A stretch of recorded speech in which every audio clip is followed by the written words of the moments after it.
2026년 한화 이글스의 마운드는 더 이상 희망 고문의 대상이 아니라 타팀 타자들에게는 피하고 싶은 거대한 절벽입니다.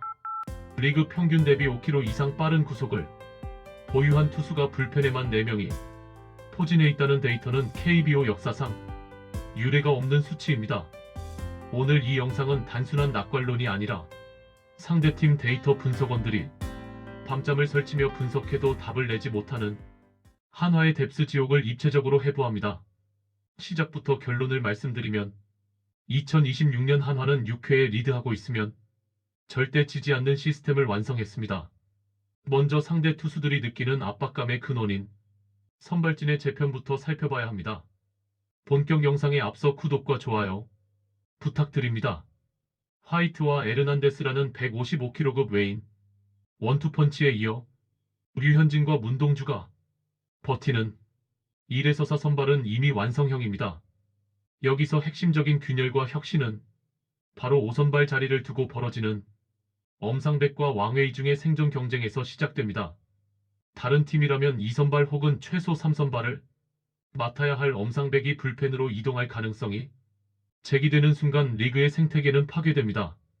엄상백은 사이드암 투수로서 가질 수 있는 최정점의 구속인 150km 초반의 직구와 횡으로 크게 휘어지는 슬라이더를 보유하고 있습니다.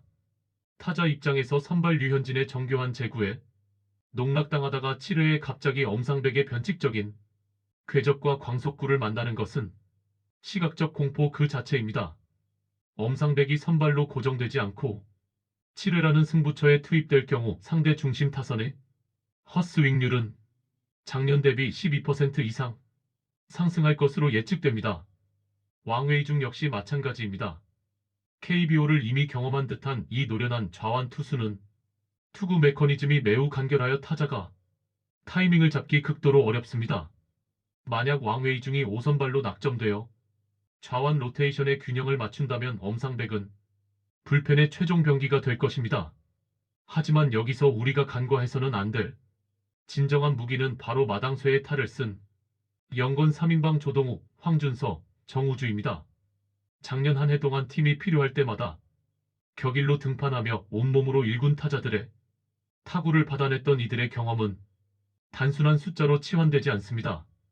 조동욱은 리그에서 가장 낮은 릴리스 포인트에서 나오는 좌완 직구로 좌타자들의 몸쪽을 파고드는 배짱을 키웠습니다.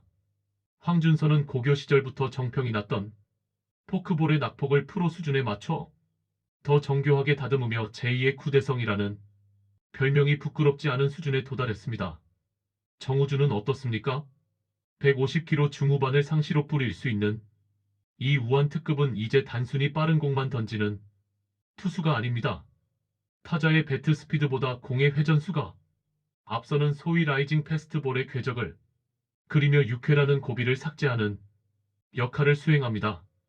이들 3인방이 5회와 6회에 배치된다는 것은 상대 감독 입장에서 대타 작전 자체를 무의미하게 만듭니다. 좌타자를 내면 황준서와 조동욱이 맞고 우타자를 내면 정우주의 구위에 눌리는 체스판 같은 마운드 운영이 가능해졌기 때문입니다. 자, 이제 이 영상의 가장 중요한 변곡점인 6회 이후의 필승조 라인업을 정밀 분석해 보겠습니다. 6회는 김종수와 윤산흠의 시간입니다. 김종수는 수많은 위기 상황을 극복해온 베테랑의 침착함으로 승계 주자를 지워냅니다. 반면 상무에서 153km까지 구속을 끌어올려 돌아온 윤산흠은 역동적인 투구 폼으로 타자의 시야를 교란합니다. 윤산흠의 투구 메커니즘은 상체의 회전력이 극대화된 형태인데 이는 타자에게 공이 실제보다 훨씬 더 가깝게 느껴지는 효과를 줍니다. 7회는 앞서 언급한 엄상백 혹은 왕웨이 중 보직이 변경된 자가 상대의 허리를 완전히 끊어놓습니다. 선발급 구위를 가진 투수가 단 1이닝만 전력으로 던질 때 타자가 느끼는 체감 속도는 전광판에 찍히는 숫자보다 3, 4km는 더 빠릅니다. 그리고 8회. 저는 단언컨대 2026년 한화 우승의 열쇠는 9회 마무리보다 8회 강재민 주현상에게 있다고 확신합니다. 많은 전문가가 160km를 던지는 김서현에게 주목할 때 우리는 왜 8회 강재민 주현상에 집중해야 하는가? 야구 통계학적으로 8회는 상대팀의 상위 타선과 하위 타선이 교차하며 가장 많은 득점권 찬스가 발생하는 구간입니다. 여기서 무너지면 9회의 화려한 피날레는 존재할 수 없습니다. 강재민 주현상은 리그에서 스트라이크 존 구석구석을 가장 자유자재로 활용하는 투수입니다. 그의 보더라인 피칭은 타자로 하여금 루킹 삼진을 당하게 하거나 빗맞은 타구를 유도하는 데 최적화되어 있습니다. 주현상이 8회라는 거대한 파도를 잠재워줘야만 9회에 등판하는 어린 마무리 김서현이 심리적 압박 없이 자기 공을 뿌릴 수 있습니다.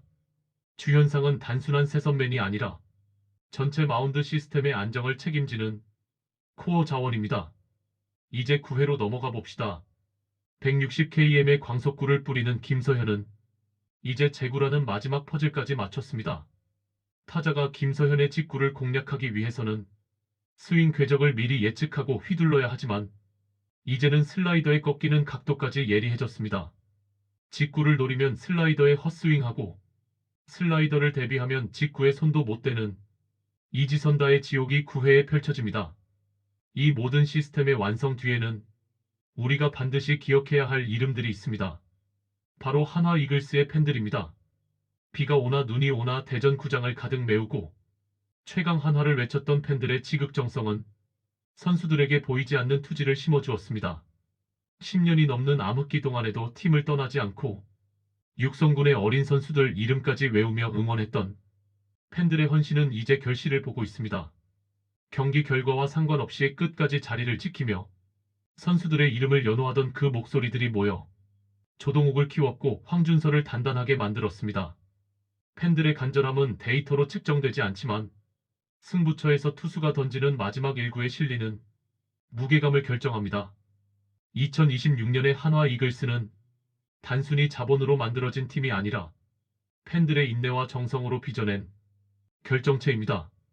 10번째 선수로서 관중석을 지켰던 여러분의 응원이 없었다면 160km의 강속구도 8회의 완벽한 홀드도 없었을 것입니다.